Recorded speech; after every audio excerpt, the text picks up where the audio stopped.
wazi ni kwamba wameshindwa kabisa wao kulitatua wao kama wao, na ndio maana hata ukimsikia Steven Mguto ambaye ni mwenyekiti wa bodi ya ligi alisema hili swala linahitaji busara zaidi, kwa sababu ukifuata kanuni unaweza ukavuruga amani ya nchi.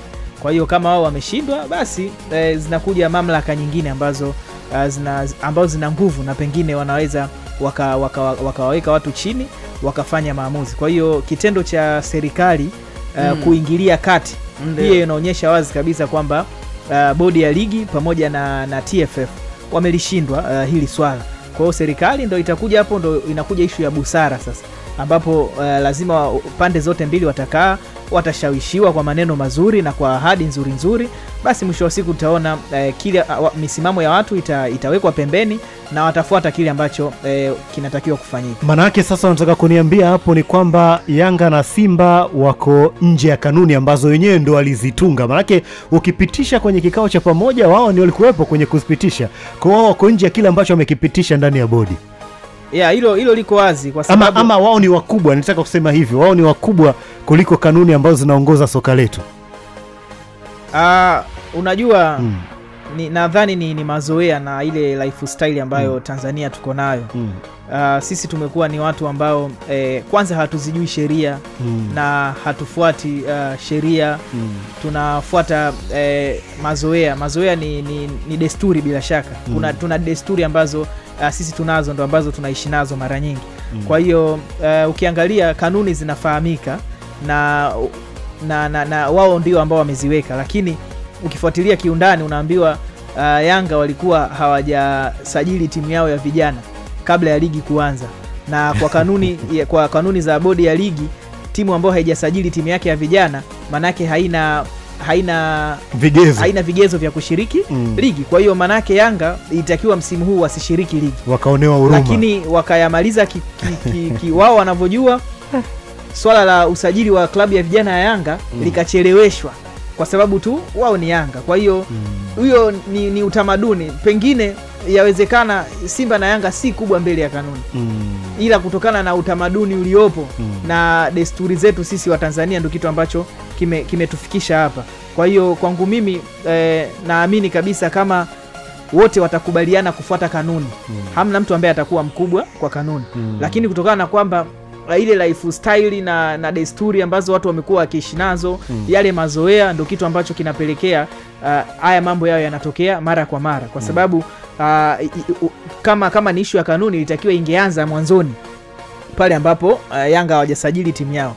Lakini hamna ambacho kilifanyika. Kwa hata sasa hivi Yanga wao wanaweza wakawa wanataka wapambane wasicheze mechi, lakini kutokana na kwamba sasa ili swala TFF na bodi ya ligi wamelishindwa na limekwenda kwenye mamlaka nyingine, mamlaka ambazo zina nguvu, basi itakuwa ni rahisi tu kwa wao Yanga kukubali, bwana sisi tutacheza mechi na tarehe fulani. Na ndio maana hata Simba leo walikuwa na jambo lao, ukiwasikiliza wanakuwa yule alikuwa ni mtendaji mkuu wao Zubeda Sakuru anasema dabi tunayo na tunatamba nayo. Na Ahmed Ali anawaambia Yanga wanajichelewesha, Mpanzu ana 60%. Kwa hiyo wakija kukutana naye watakuja kukutana naye akiwa ana 100% ya kiwango watajuta. Kwa hiyo unaona jinsi gani upande wa pili wao ambao wana uhakika, yani wanaamini kabisa kwamba hili jambo lipo kutokana na aina, kwa sababu wanajua sisi tukifeli kwa kukimbilia ni sehemu fulani, tukiona huku tumeshindwana tutakwenda sehemu fulani watatusaidia. Kwa hiyo ni lifestyle ndo na desturi zetu ndo ambacho kinatufanya, lakini hakuna klabu ambayo iko juu ya kanuni. Na Yanga nimeona baadhi ya watu wameshatengeneza mifuko, hatuchezi. Watu wanabebea vitu sasa hivi huko mitaani. Yani sio mifuko tu. Na kumekuwa na sasa hivi matamko yanatoka sehemu mbalimbali. Kila mtu anasema anachojisikia. Kuna watu wa Yanga hadi mkoa wa Njombe nimeshangaa jana hiyo nini timu yao ni Tanzania pia. No, unajua au hutarajii kuona mambo hayo Njombe? Sikutarajia kabisa, kwa sababu yani mpira bwana unanishangaza. Yani sisi hatukutakiwa kufika huku kama wa Tanzania. Kuna vitu vingi sana vya msingi ambao sisi natakiwa tupambanie, lakini sio masuala ya mpira. Watu takiwi kuwa na bodi ya ligi endapo hili kweli serikali kupitia wizara yenye dhamana ya michezo wakienda kuliamua. Hatutakiwi ama hatupaswi kabisa kuwa na bodi ya ligi maana yake.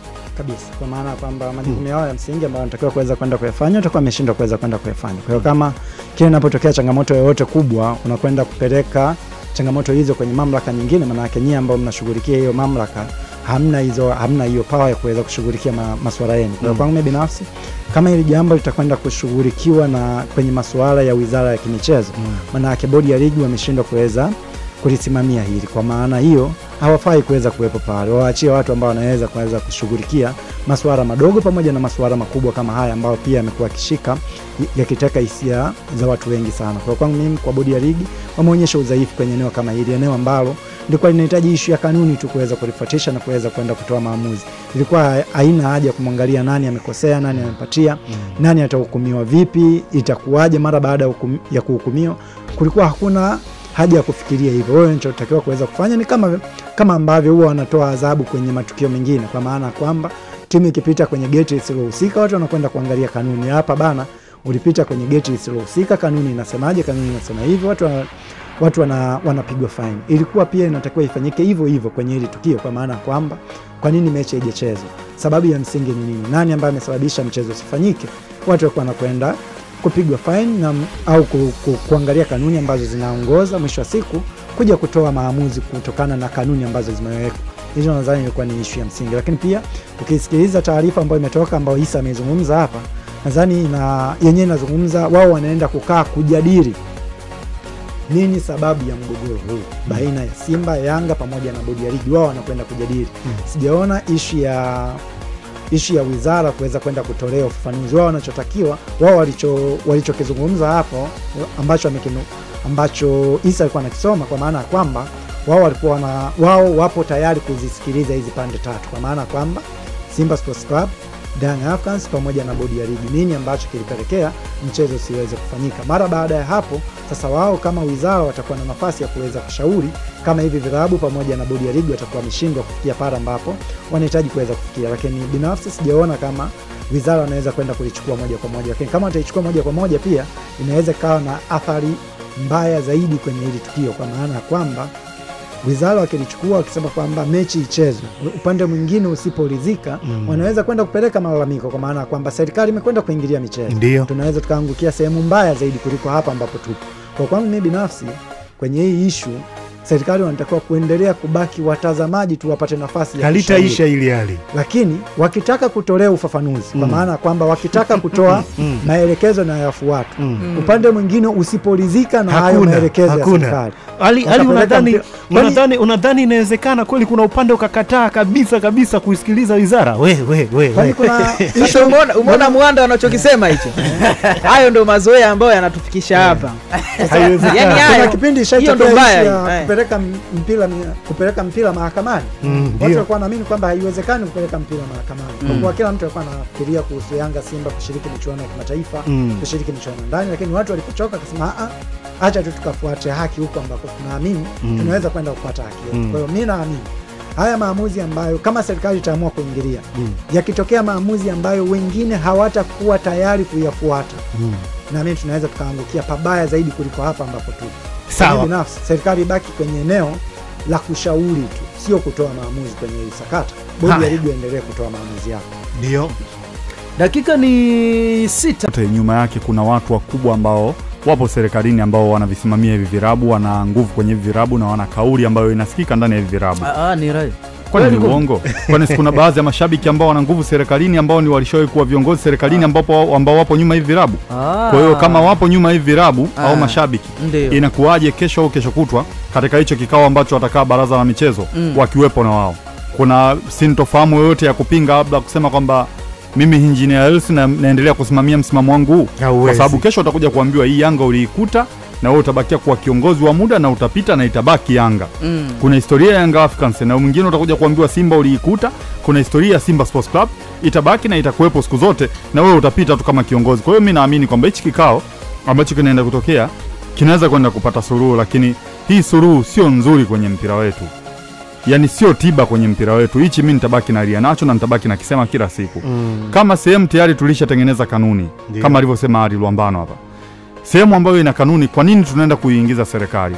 Mfano mwepesi tu, wakati ambapo Franco Carallo anakubali kuishusha Juventus Turin mwaka 2006 daraja kutokana na ishu yao ya Calciopoli. Juve ni timu kubwa Italy. Hakuhitaji mawasiliano yoyote yale kutoka kwa Gianfranco Fini ambaye ni alikuwa vice president kipindi hicho pale nchini Italy. Kwamba sihitaji mawasiliano yako wewe vice president ili mradi nisikilize kuhusiana na hichi kilichotokea kwa Juventus Turin. Kama kuna sheria ambazo walizivunja Juventus Turin, wanapaswa kushuka daraja. Lakini sisi leo hii tayari jambo tumeshaanza kuingiza serikali. Je, zile kanuni ambazo zilitungwa na bodi ya ligi zilikuwa zina kazi gani? Kama tunashindwa kuzifuata kanuni kipindi ambapo zinatokea timu hizi mbili zinakutana wakivunja sheria, basi hizi kanuni zifutwe na ile bodi ya ligi ifutwe. Mimi nilisema kwamba hili sakata bado halijaisha na litaondoka na mtu kwa sababu tayari wameshaamua kufanya uzembe. Kanuni wanazo na juzi wamekaa kikao chao. Kama kuna mtu ambaye amefanya makosa na inajulikana kwamba Yanga labda anakosa 1 2 3 4, adhibiwe kama wanavyoadhibiwaga siku za nyuma, wakiruka ukuta, wakipita kwenye geti sio sahihi, wakifanya matukio mengine ambayo yapo nje na sheria za football ambazo zinahitaji, waadhibiwe. Kama inajulikana Simba kwenye kosa hili amefanya tatizo hili na hili na hili na hili, waadhibiwe vile inavyopaswa, sio kuja kuingiza serikali kwenye masuala ya michezo. Unajua kuna muda tunachukulia kama masiala, lakini hizi kanuni ambazo tunazitunga ndo zinazokuja kutuhukumu, kwa sababu hili leo hii limeshakuwa kubwa. Ujue sasa hivi East Africa mzima wanasikiliza hizi saga la dabi, kwamba hii dabi ya Tanzania baina ya Simba na Yanga mpaka sasa hivi haijachezwa. Kitu gani ambacho kinaendelea? Na bahati nzuri kuna mitandao ya kijamii ambayo kila siku taarifa zinatoka kuhusiana na dabi hii, na kila siku na ni Afrika pia kwa ujumla wanafuatilia. Afrika kwa ujumla wanafuatilia hichi kitu kinachoendelea. Kwa hiyo watakuja kuona maajabu sana. Sisi bado sehemu ambapo pana sheria na kanuni ambazo tulizitunga, tunaacha kuzifuata zile sheria na kanuni, tunalazimisha kufuata maamuzi ya busara ili mradi tu kuweza kuweka usawa. Usawa upatikane kwa jinsi hiyo, kwa sababu hili tukio ambalo limetokea, naamini kwamba ingekuwa imefanya timu nyingine nje ya Simba au Yanga, leo hii tusingekuwa tuna story nyingine ambayo inahusu hili swala, kwa sababu sasa hivi tunaelekea kumaliza mwezi sasa kama tunaelekea huko. Kwa sababu kama watakao hicho kikao chao baraza la michezo, tutaigeuka tena, tutaingia kwenye mwezi wa 4, itafika tarehe 8, mwezi utakuwa umeisha, mwafaka hujapatikana. Lakini ni jambo ambalo wao kama bodi ya ligi wangekaa chini wakaangalia makosa yapo vipi, huyu anakosa hili na hili na hili, huyu anakosa hili na hili na hili, kila mmoja abebe adhabu yake kulingana na kosa lake, na sio kulichukua tena swala kulipeleka sehemu ambapo hatukopaswa kulipeleka. Sidhani kama leo hii ikitokea eti tatizo baina ya Manchester City na Manchester United wamevurugana, labda Deb De Wit ataichukua ile tatizo akalipeleka eti kwenye uongozi wa serikali ya Uingereza kwamba bwana hili tunalitatua hivi vipi. Wakati wao tayari yule ni president wa FA, ana baadhi ya watu ambao wapo katika cabinet yao na kuna sheria ambazo wamezitunga, mtu kikiuka kanuni zake tutakuhukumu hivi. Kwa hiyo ni kitu ambacho tumekifanya, binafsi mimi nakiona kama ni kituko, kwa sababu hatukupaswa kufika huko. Wote tunakubaliana kwamba soka undugu na ujamaa na si kufuata kanuni. Mimi naamini wote tunakubaliana hapo, usela ni mwingi. Yaani kama tungekuwa tunafuata taratibu, hakuna usela, mambo yangekuwa yameshaisha muda mrefu. Kwa Simba na Yanga. Sio kwa Simba na Yanga. Nasho. Kuna kitu kimoja na kunoti. Msimu jana Tabora akacheza mechi akiwa na wachezaji 7 dhidi ya Azam. Unalikumbuka? Ndio. Ila Simba na Yanga wasingeweza kucheza. Wasingecheza hata kwa game ingesogezwa mbele. Msimu huu mechi ya kwanza Fontaine kakosa wachezaji wake muhimu kwa sababu registration alichelewa. Lakini ingekuwa Simba na Yanga ile mechi isingechezwa pia. Ndio. Kwa nini unasema wote? Linaendeshwa kiuni kwa hivi vilabu viwili. Unajua mimi moja kati ya vitu ambavyo naviona soka letu lilivyo, tunavilea Simba na Yanga, tunavidekeza sana kwa ajili ya furaha za nafsi zetu. Lakini wakati huo wakati tunavidekeza Simba na Yanga kwa ajili ya furaha ya nafsi zetu, tunaenda kuliua soka letu ambalo kuna baadhi ya wadau wamelipambania sana, hususan watu ambao wanaweka fedha kwenye mpira wetu. Hapo namzungumza Mo Dewji, namzungumza GSM, namzungumza Baresa. Ni watu ambao wameweka pesa nyingi sana kwa ajili ya mpira wetu uweze kupiga hatua. Lakini kwa sababu ya furaha za watu wachache tu, watu wanaacha kufuata kanuni, watu wanaacha kufuata vitu ambavyo vimewaweka madarakani kwa sababu ya furaha yao, kwa sababu mimi ili litanifurahisha. Bahati mbaya zaidi, issue inayohusisha Simba na Yanga imekuwa zinaenda yani kama mtaani. Hakuna kanuni, hakuna issue yoyote. Kwenye vilabu vingine kanuni zimekuwa zikitumika na vilabu vimekuwa vikiathirika. Niona anazungumza hapa Tabora United kucheza na watu 7. Simba walisafiri kwenda Sumbawanga, nadhani wachezaji waliumwa mafua. Kagera ilikuwa Kagera. Yes, mechi haikuchezwa kwa sababu ya wachezaji hawakuvuka hata wachezaji 10. Walioumwa walikuwa wachezaji 5. Kikosi kizima kina wachezaji 24. Mechi haikuchezwa. Kwenye ligi ya namna hii hatuwezi kupata ushindani ambao unadichostereza. Leo hii Masanza anatamani bingwa atoke nje ya mkoa wa Dar es Salaam. Haiwezekani. Hatuwezi kupata bingwa bingwa ambaye atatoka nje ya Dar es Salaam kwa namna hii ya uendeshaji wa ligi. Kwa issue ya msingi ni kuacha masuala ya hisia, tuje na kwenye masuala ya fact, tuje kwenye masuala ya kanuni, tunaweza kuja kuongoza ligi yetu vizuri. Sawa, nakumbuka dada yangu wa Tabora afisa habari alizungumza wakati anaenda Mbeya, wachezaji walikuwa wanaumwa na ugonjwa wa tumbo. Walikuwa wengi hawakusafiri na timu, sio kawaje, kile wanaenda kucheza kule. Na mambo yalikuwa mazuri. Umempata Sawa. Bado naongea na Isa Suleiman kutoka Sports Venue ya Bongo FM nazungumza. Tumekosea. Tushatoka kwenye kanuni tunaenda kubembelezana. Futa ile mifuko swi nini hizo kampeni huko mikoani, futeni hizo tutaki. Kwa sababu watu wametoa matamko. Blaza, tunazidi kulichafua soka letu. Yaani tunachokifanya tunazidi kuchafua. Yaani sehemu ambapo inajulikana kanuni ipo vipi na sheria zipo vipi. Afu bado tunaenda kufanya vitu vile ambavyo tunajua kabisa tunajifua. Hata ile nafasi ya 4 ambayo tunajinasibu kwamba barani Afrika. Ile nafasi mtu yuko Nasho yani Ulaya huko amekaa tu ana Google anaandika. Yani ipo hivi, yani hata tukiwa nafasi ya 6 kwa hichi ambazo tunakifanya sasa hivi tutakuwa tustahili brother, kwa sababu ujue kuna baadhi ya vitu vingine tu vifupi. Nitakutolea mfano mwepesi tu. Ujue wenzetu, na ndio maana kanuni na sheria zinafuatwa.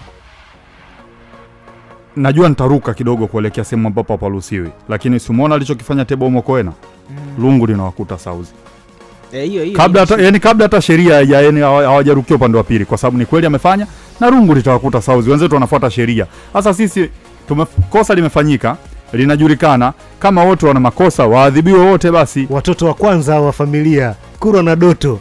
Alafu baba anapenda, mama anapenda. Yaani mama anampenda huyu, alafu baba anampenda huyu. Kwa hiyo lazima kuwe kuna utulivu kidogo. Kwa hiyo maana yake tunakubaliana pia, maana tulishakubaliana kwamba hatustahili kuwa namba 4 kwa ubora kama ambavyo inatajwa, yani ligi bora barani Afrika namba 4. Lakini pili tumekubaliana kwamba Yanga anakwenda kuombwa radhi. Hii nayo tunakubaliana. Wakiendo kasema achezi. Simba yuko tayari. Kwa hiyo Yanga anakwenda kuombolezwa. Yaani sio kuomba radhi. Unajua kitu ambacho kinashangaza Nasho. Huyu anayesema leo yupo tayari, siku ile alikuwa anakimbia nini? Sasa ndio anasemaje? Kwani ulikuwa uelewi mazingira Nira? Ndio maana nasema mimi nawasupport kukimbia. Ndio maana nasema kuna mtu anaenda kuombwa radhi. Alafu tatu, tukubali kwamba ile kauli alisema kocha wa Yanga huyu aliondoka juzi hapa kwamba ligi ya Tanzania ni ya Simba na Yanga, inaonekana ni kweli. Hii ligi ni ya Simba na Yanga pekee. Yaani ndio timu hawawezi kufanya chochote. Kwa sababu kumbuka wakikutana wenyewe maamuzi yanakuwa magumu.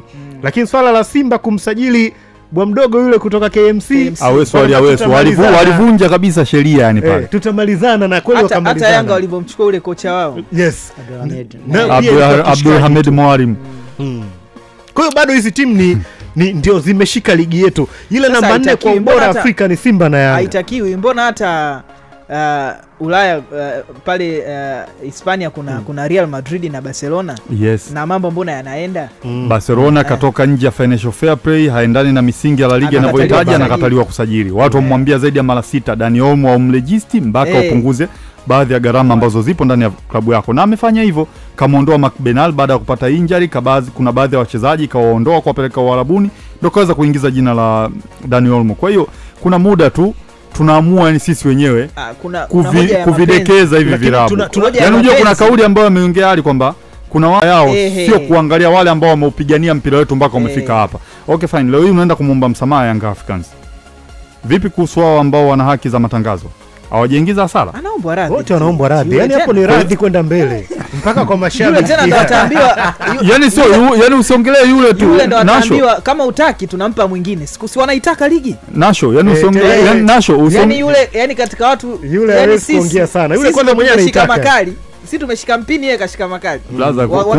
Kumpa mwingine inategemea na mikataba. Yaani ujue wanampa vizuri. Yaani sawa unampaje pasipo kuvunja mikataba? Si ulingana mkataba ni muda gani? Nadhani kwa nini alisaini mkataba wa miaka 10? Sasa kuna watu walikuwa wanaitaka, ndio maana akaona ngoja hawa ni wapige miaka mingi. Umesikia Nasho, miaka 10 ujiulize sasa unamtingisha vipi umwe miaka 10? Unajua kumtingisha at least ujue umebaki miaka 2 au 1.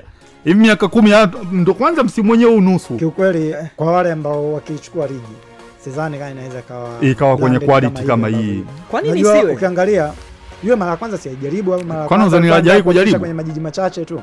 Nataka kuonyesha kwenye jiji la Dar es Salaam, nataka Arusha kuna kipindi ya kwenda mimi nataka tu niwaambie kitu kimoja. huyo naye ataombwa radhi. Yaani kama Yanga anaombwa radhi yeye ni nani? Yaani yeye ataombwa radhi na atakubali. Kuliko yeye. Masuala ya kuombwa radhi. Atakubali. Kwanza unajua moja kati ya vitu ambavyo vimenisikitisha kiukweli. Ni shabiki wa Yanga ambaye alifariki kwenye ule mchezo. Ndio. Walikuwa wako ndani wakatolewa nje akaenda kwenye nguzo ya umeme pale akapigwa shoti akafariki. Bodi ya ligi sijaona wakiomba radhi kuhusu ule msiba. Au ukitaka watu wataomba radhi. Wataomba tu kila. Yaani kwa nini kuomba radhi? Watu wanaomba radhi. Kwa hiyo kuomba radhi mpaka ukumbushwe. Yaani ni tukio tu la kibinadamu. La kibinadamu kwa sababu wao ndio walitoa taarifa ujue kwamba endeleeni kununua tiketi mchezo upo. Unajua ninyi mnalichukulia ile jambo kubwa sana wakati hapa lilipofika ndio la kwenda kutatuliwa. Mimi nilieleza hapa juzi kwamba hii dabi itapigwa. Yaani itapigwa vizuri tu na kuna mtu atafungwa vizuri tu. Hii dabi itaondoka na watu. Mimi hii kauli siliwaambia wa bodi ya ligi. Basi kiongozi wa klabu ataondoka. Kwa mfano sasa hizi kumekuwa kuna hizo hamasa kwamba hatuchezi. Wakakubaliana mechi itapasuka.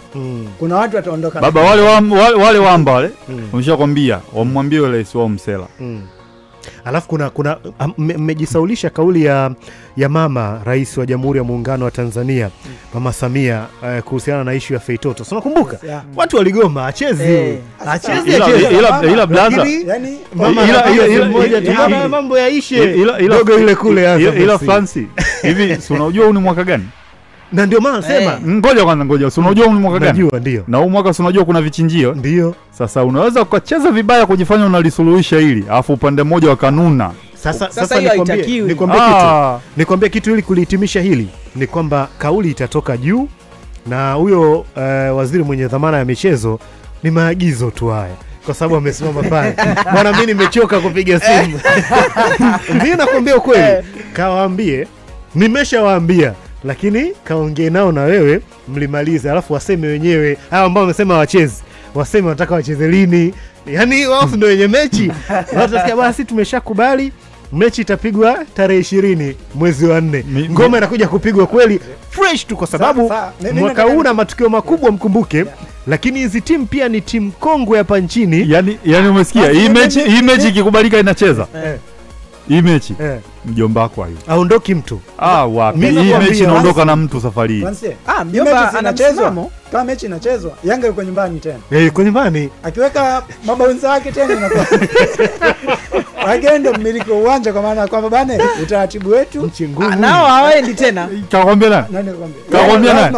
Yaani mweke tena mabaunza mwafanye wachungulie one ni nyingi kama vile. Hawaendi tena. Unaambiwa Tanzania ukiwa na bando la 500 tu unasahau matatizo yote. Yaani ukaingia tu ndani ukaangalia vituko kama hivyo bodi mara shirikisho mara Simba. Kwa hiyo nacho nadhani watakuwa wanagoma mpaka lini? Wakiwekewa mazingira kama yale wazuiliwe. Hawaendi tena. Yanga si ndio wenye mechi na utaratibu wetu sisi huwa tunaweka tunalinda uwanja. Tunalinda uwanja. Sasa mechi tumekubali. Na sisi tunakuja kwenye kufanya mazoezi na tuzuia. Hatuji tena. Sasa itabidi viboko vitembee. Mechi itapigwa. Mimi najiuliza. Na hangoki mtu. Ila nyie unajua mimi naona yani ni kama vile mnarahisisha sana. Unajua ni ngumu sana hii mechi Yanga kukubali kucheza. Yaani subiri mimi niwaambie kitu. Ni ngumu mno. Hii game hii Yanga kukubali tena kucheza. Kwangu mimi naona ngumu sana. Kwa yale maneno ambayo wameongea, zile posti ambazo wanaendelea kuposti mpaka sasa hivi. Hivyo unadhani wakikubali kwamba bwana tumekubali tunacheza, wao watakuwa wamejishusha kiasi gani? Hii mechi sio rahisi. Yaani sio rahisi Yanga kukubali kucheza hivyo kirahisi kama tunavyodhania hapa. Yaani labda litoke tamko kutoka juu sana. Ndio linaweza kuwashawishi. Linaweza kuwashawishi walau Yanga kucheza. Lakini kwa hivi vikao vya kawaida vya bodi ya ligi 28 na 8. Hii mechi kupigwa ni ngumu sana. Kuna kauli amezungumza France. Yaani shida ndio ipo pale hapo ongea. Mimi nimpe taarifa ya ndani kabisa. Ila sasa anaona wanapunguzaje hii vurugu ya mikoani kama kuna kikao. Yaani lazima bwana msije kirahisi. Yaani tumekubali lakini msije kirahisi. Sasa utaeleweka nje. Swali ndo lile la hali. Mwenyeji nani wa mechi? Si Yanga. Wale wamba wapo tena ujue wale wazima wa afya. Mweke makomando atuji. Nikwambie Samuel ambavyo itakuwa. Jeshi la polisi litapewa nafasi kubwa sana kuisimamia nchi. Ndani na timu lakini. Francis, nakwambia hakutakuwa na mzaa tena. Yaani timu zitakwenda pale, zitafanya mazoezi. Wao wanataka kufanya mazoezi ngapi? 12 kamili. Bana mpaka dakika 5 hujafika afanye mazoezi. Yaani hapo la kwanza tunaendeshwa Francis. tunaendeshwa na jeshi la polisi. Mechi inapigwa. Mimi bahati mzuri mzee wangu alikuwepo huko kabla ya kustaafu. Alafu yule mzee ni nyuki wa kijani na njano vibaya. Siku moja bwana akawaambia sasa hapa mnaenda kulinda, ndo mechi ile ambayo yule mwanao anachukua vitasa na Azam. Namuuliza sasa, wewe bwana, wewe si ulikuwepo uwanjani na wewe ulikuwa kazi yako nini? Ametuua vile mimi nimtetee. Aliniambia hivyo, wewe unategemea nini?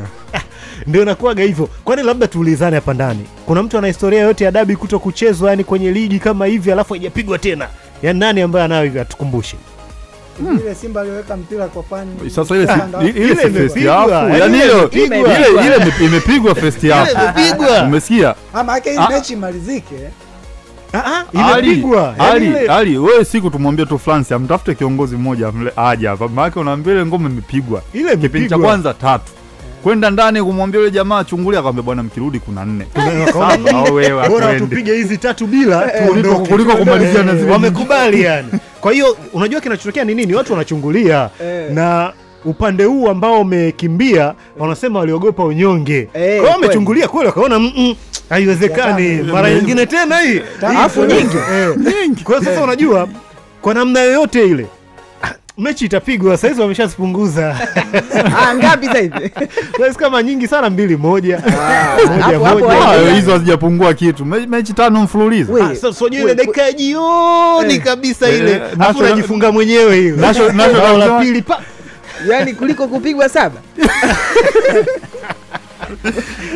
Bana, inchi ngumu sana. Mimi sema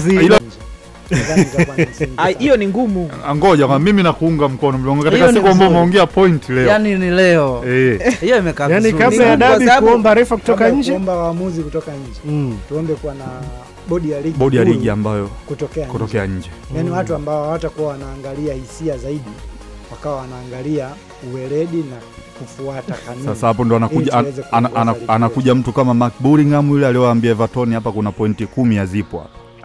Hata Senzo Mbasa pia wakati anaweza. Yule mwananchi kaka. Nazungumza dakika zimebakia 5.